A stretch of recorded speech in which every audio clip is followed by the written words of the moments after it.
Hello guys, we are in the 70-acre field that we started chisel plowing in, and it is cold this morning. It's like less than 40 degrees out.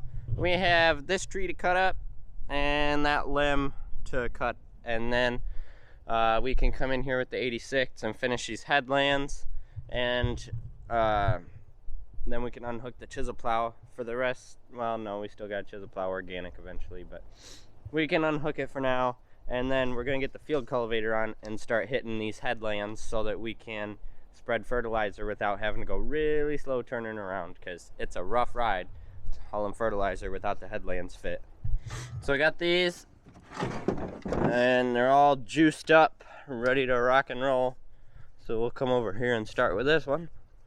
And I'll make a few cuts on camera, but then I gotta do the rest off camera because I don't have a battery pack with me, and I don't have a lot of battery on this camera.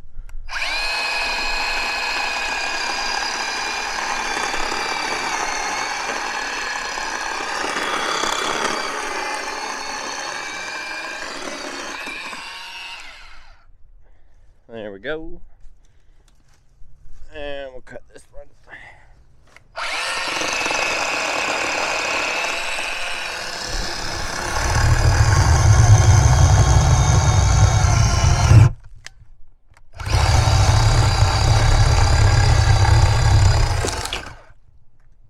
There we go, and that's how it's done.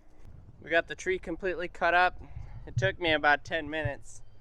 It really makes you miss the loader tractor when you could just push them off and be done with them in like 45 seconds. But now we got this, which Dad identified as a limb. That's why I brought the pole saw, but it's a tree, so we can just cut her off over here. She's still in the ground.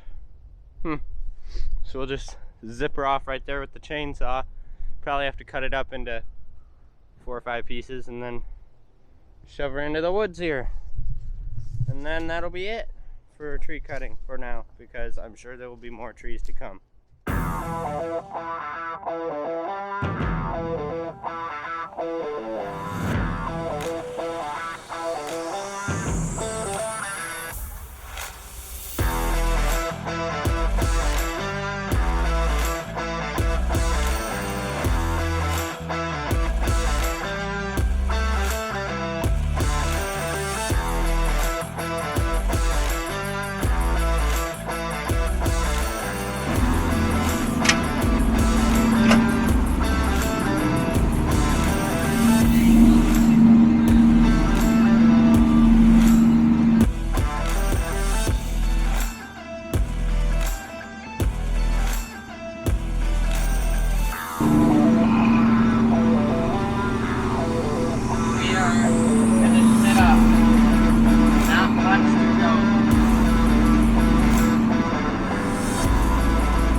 Honestly, if we were able to plant today and everything was ready, we could be planting this field, at least the chisel plowed part. I don't know about the other side, but this is a good dry field right now.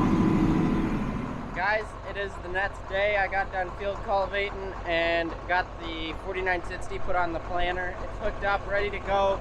We just got to run those fertilizer lines. We got the 44 out of the shop. This bad girl is running and like a top. So we're putting the duals on it because, well, just for safe reasons. Who knows, we could get a big rainstorm and all of a sudden it'd be really muddy. So we're putting the duals on to all fertilizer, and then it's going to go on the drill. And then we put the blade on the 8640 because this is going to another farm here in the next couple days, and it'll probably be Uncle Billy running it, and he's got push silage. I don't remember what they're chopping, if it's rye or triticale or whatever, but they're going down there and chopping that, and then it'll probably be coming back. And yeah, that's what's going on. The duals are officially on. One big problem with these hubs that we're gonna have to address during the summer or next year is that almost all the bolt holes on both sides are stripped out. So we had to go get bolts and run them all the way through with nuts on the back. We could either do that year after year or get new hubs and put them on. So we have 4 on this side, which that's not bad. 4 out of 10 holes that you gotta run is not bad. But this side is about half of them. 1, 2, 3. Oh, it's the same. Okay. Well, it will be more by the end of planting season, I can guarantee that. But now, what we gotta do is we gotta switch this PTO on the back over to this. These little splines are 1,000 RPMs, and then this big one is 540. So all we gotta do is pull this out, and you can see it's splined on the inside. And then there's a snap ring right there, those 2 little tabs sticking out. We squeeze that together, that snap ring comes out, and then we pull that one out, push this one in, and put the snap ring back. But first, I am going to back it up on that hill so that when I pull that out, a minimum amount of oil comes out, and then put the new one in. Don't lose a lot of oil, and then we can go hook up the fertilizer cart.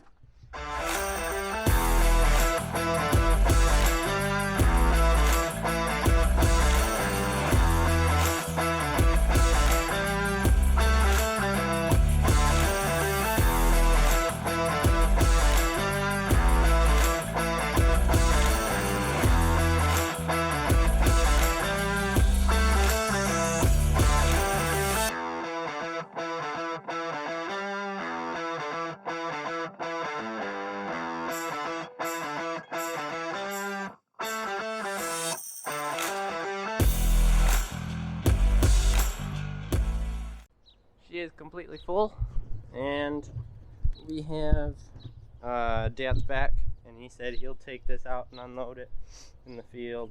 We'll spread it in the field. I don't spread fertilizer just because of the fact that 50 feet, we have no GPS or auto steer that tells you that you're spreading at the optimum 50 feet, and I don't like being on there because I can't stay in a straight line on my own when I can't see what I'm doing behind me, and Dad and Uncle Billy are just better at guesstimating the width than I am in all shapes and forms. So Dad and Uncle Billy can do that. I just get paranoid that I'm not getting the fertilizer where it should be, or I'm getting too much fertilizer in certain places, so it's just not fun.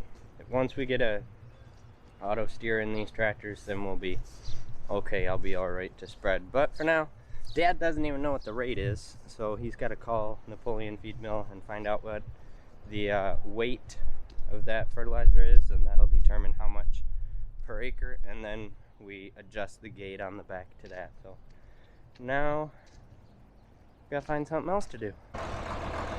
44 is not running right. We're pulling that out of the way. Probably gonna put the 4020 on the fertilizer cart. Got the corn planter out here so that I can get the units leveled out. I went through and lubed all the chains, and the way we're leveling this 3-point is kind of cheap, but we're putting cylinder blocks on the cylinder. That's all we can do until John Deere can come and look at it. So we got it pretty much leveled out. Once we get to the field, we might have to take a narrow one out, but after that, we'll be all right. So now the planter is completely greased. She's ready to go. I'm gonna fold it up, pull it around to the seed shed, and we'll put seed in it. Fertilizer we gotta wait on yet. Our nurse tank has a big O-ring that's out, and so it's just pouring out water right now. So we gotta fix that, and then we can fill it up with fertilizer.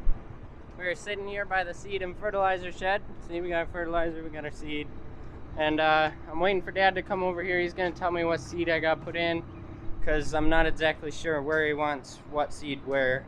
We got 5 different varieties here and 20 bags of each variety. Dad was planning on planting with a 6 row when he bought the seed, so that's why it's such an odd number of bags. But we're gonna split it. We're gonna do one hybrid on half the planter and one on the other half.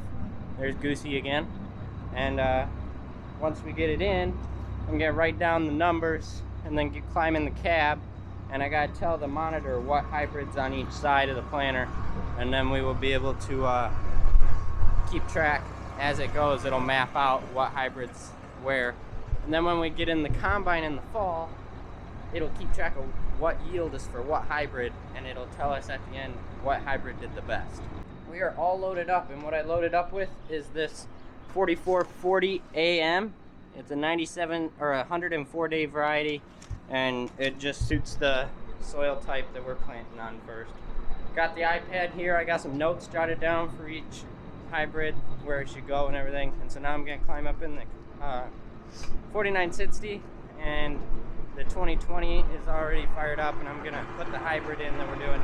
We ended up only doing a single hybrid because we don't have another one that's close to the days to maturity as that one. So we're gonna run with this. We're definitely gonna be splitting the planter though in the future. We got some different organic corn varieties that we gotta make a test plot for, so we're gonna do that. The planter is full. I got the hybrid in the 2020. It went over to field view, so everything is saved. Now I'm checking these blocks to make sure they're not gonna pop out. I got the planter lowered back down. It's gonna stay here, and I'm gonna go and try and chase Dad with the disc and see if I can get a field ready to go tonight. I'll see if somebody can take my place because I really want to start planting corn tonight, but it'll probably be tomorrow morning that I start. So I'm gonna go check the 8430 over, get the disc ready. I got greased the disc, and the crumbler is ready to go already, and we'll see if we can head out.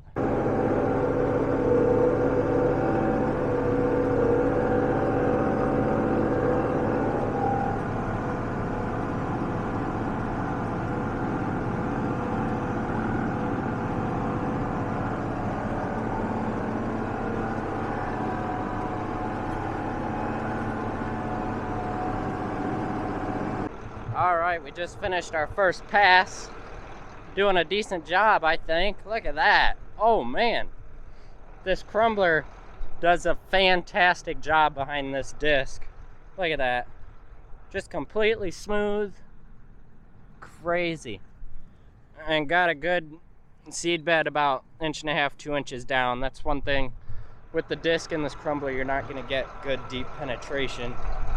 It's what a high-speed disc would be a good fit for this. It's what we wanted to get, but the budget didn't allow it this year. Had to buy the corn planter, so yeah, we got Dad spreading fertilizer right there. He's almost halfway done, and he should be almost empty by now. He can do about 45 acres on a fill. You can see how heavy we're putting it on. All those little specks, that's all fertilizer. We're incorporating it in because the coating on the fertilizer can get activated if the sun penetrates it too long. So that's why you want to mix it in as quick as possible, because if it gets rained on when it's on the surface, or if the sun hits it too long, you can completely lose your nitrogen. It's a complete waste of putting it on then. And we really don't want to waste anything with how much this costs this year. Well guys, I finished up half of that field, so I got about 35 acres done, and so now stop beeping, there we go.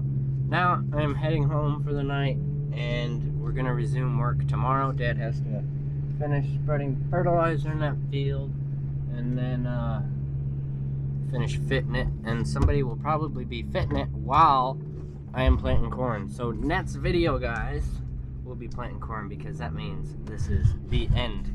Whoa! This is the end of the video, guys, so thank you for watching. And sorry for the abrupt ending. I'm trying to drive.